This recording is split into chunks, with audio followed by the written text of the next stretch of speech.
மறவாத புலி. முன்னொரு காலத்தில் ஒரு புலியும் ஒரு மனிதரும் நண்பர்களாக இருந்தார்கள். அவர்கள் இருவரும் மிக நெருங்கிய நண்பர்கள். ஆனால் அவர்கள் இருவரும் எப்படி நண்பர்கள் ஆனார்கள்? அது ஒரு பெரிய கதை. வெகு ஆண்டுகளுக்கு முன்பு அந்த காட்டில் அந்த புலி வசித்து வந்தது. ஒரு நாள் அது உரிமிக்கொண்டே நடந்து சென்றது. உரிமிக்கொண்டே செல்லும் பொழுது அது முள்ளின் மீது கால் வைத்து விட்டது. முள் குத்தியதால் வலியால் மிகவும் துடித்தது. அது தானாகவே அந்த முள்ளை எடுக்க பல முறை முயற்சி செய்தது. ஆனால் புலியால் அந்த முள்ளை எடுக்க முடியவில்லை. வலி தாங்க முடியாமல் அது மிகவும் கத்திக்கொண்டே இருந்தது. அப்போது அந்த மனிதன் அந்த காட்டின் வழியாக சென்று கொண்டிருந்தான். அவன் காதில் அந்த புலியின் சத்தம் கேட்டது. என்ன சத்தம் இது? ஏதோ ஒரு மிருகம் வலியால் துடிப்பது போல் இருக்கிறதே என்று அந்த சத்தம் அந்த திசையை நோக்கி நடந்து சென்றான். அவன் சென்ற இடத்தில் அந்த புலியை பார்த்ததும், அட கடவுளே, இது புலியாச்சே என்று பயந்தான். இருந்தும் பாவம் பார்த்து அந்த புலிக்கு உதவ மனிதன் முன் வந்தான்.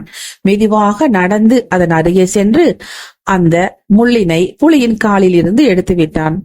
புலியும் நன்றியோடு அந்த மனிதனை நோக்கி மனிதனுக்கு எந்த தீங்கும் செய்யாமல் அதன் வழியே சென்று விட்டது.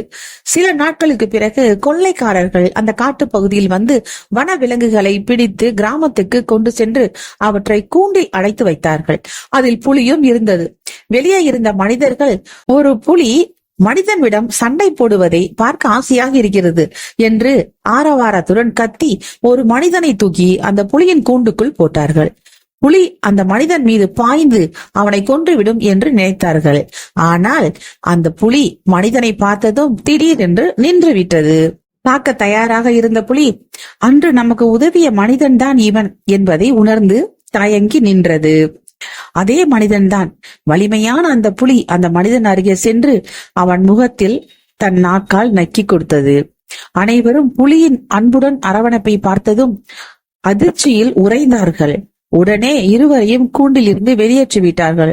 அன்று முதல் புலியும் அந்த மனிதனும் மிக நெருங்கிய நண்பர்கள் ஆனார்கள். இதிலிருந்து நாம் தெரிந்து கொண்டது என்ன? எந்த ஒரு நல்ல செயல் செய்தாலும் அதற்கு உண்டான பலன் நமக்கு நன்மையாகவே அமையும். Thanks for watching.